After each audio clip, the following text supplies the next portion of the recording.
Olá, seja bem-vindo ao canal Escatologia Plena. Eu sou o Ariveldo Soares e mais uma vez eu quero tratar com vocês neste vídeo a respeito da doutrina do arrebatamento secreto. A tal doutrina que foi criada pela tradição religiosa em que diz que um dia, na vinda de Cristo Jesus, a vinda nos ares, descrita em 1 Tessalonicenses capítulo 4, no versículo 16 em diante, possa o Senhor levar de uma forma súbita, de uma forma pejorativa, os cristãos da terra para o céu, como se fossem sugados.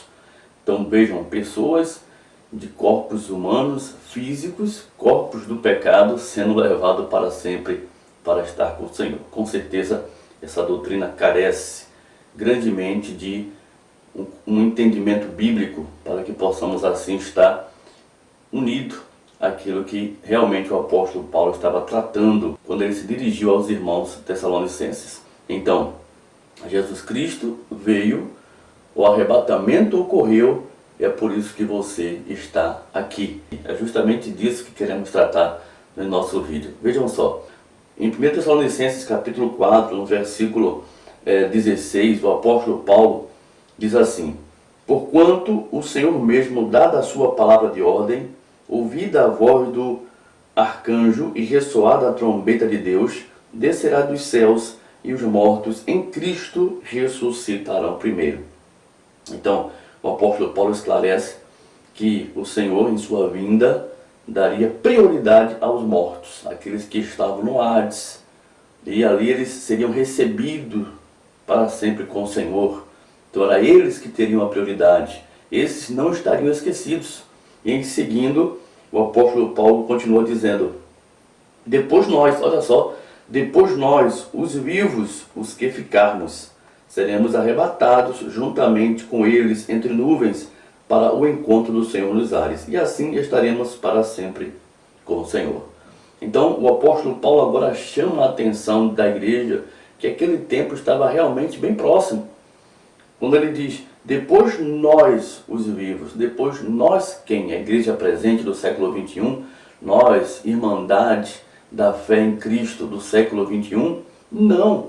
Paulo fala também nós, ele, como aqueles irmãos de Tessalonicenses, que de forma breve veria essa vinda acontecer e assim estaria para sempre com o Senhor. E por conta disso, não deveria viver alarmados, preocupados, quanto que pudessem assim não desfrutar das promessas de Deus em sua vinda de glória. Então era desta forma que o apóstolo Paulo estava falando. Seremos arrebatados, seremos tomados para Ele, uma vez que a manifestação da vinda do Senhor em juízo contra Jerusalém era a sua vinda nas nuvens do céu.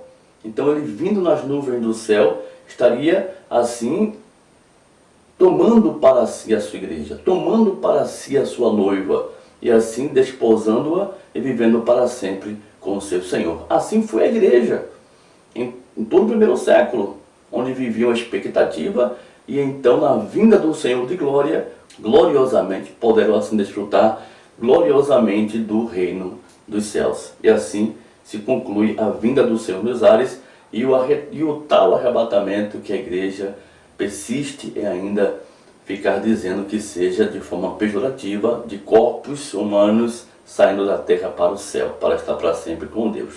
Misericórdias, né, irmão? Então, veja só que coisa mais interessante para a gente começar a entender as questões, levando em conta para quem o apóstolo Paulo falou e se estava em linha ou não com aquilo que Jesus já tinha proferido dentro das questões apocalípticas. Essa é a razão que encontramos aqui para entender desta forma e maneira. E o apóstolo Paulo conclui dizendo assim: consolai-vos, pois, uns aos outros com estas palavras. Então, vocês vejam que era um consolo justamente pelos irmãos estarem sofrendo os escárnios, perseguições até a morte, e assim estarem meio que confusos se estariam para sempre ou não com Jesus em seu retorno de glória, ou se esse retorno aconteceria realmente. Então esse é o sentido. Até antes de 1830 não se falava de tal doutrina a doutrina do arrebatamento secreto, onde divide a segunda vinda de Cristo em duas partes. A primeira para arrebatar de forma pejorativa a igreja, como se ensinam por aí. E da outra maneira, quando ele retornaria para executar o juízo na terra aos ímpios e estabelecer assim o seu reino eterno. Então, é muito confuso. Margaret MacDonald foi a pioneira dessa doutrina, trazendo uma profetisa escocesa que trouxe essa tal doutrina para a igreja. Foi bem aceita pelo Darby, um grande teólogo do momento, e ele começou a tratar com mais profundidade dessa doutrina. E, por fim, Scofield fez até uma Bíblia, cujo qual em seu rodapé todas as questões relacionadas à escatologia bíblica é toda infundada nessa questão ideológica de um arrebatamento secreto. Então, está aqui a Bíblia, a questão bem concisa, bem coerente, uma vez que você faz uma observância dentro de uma perspectiva futura para a igreja do primeiro século, não para nós hoje, igreja do século 21. E que a questão de um arrebatamento secreto nunca foi aquilo que o apóstolo Paulo quis transmitir para a igreja de Jesus naquela oportunidade. Então, Jesus Cristo veio, o arrebatamento ocorreu, é por isso que você está aqui. Isso não quer dizer que você não esteja para sempre com o Senhor ou não tenha sido tomado para Ele. Então esse é o sentido da palavra do Senhor, que Ele possa ter te esclarecido. Não deixe de dar o seu like nesse vídeo, não deixe de se inscrever em nosso canal e ativar o sininho para receber as nossas notificações. Um abraço a todos e até a próxima oportunidade.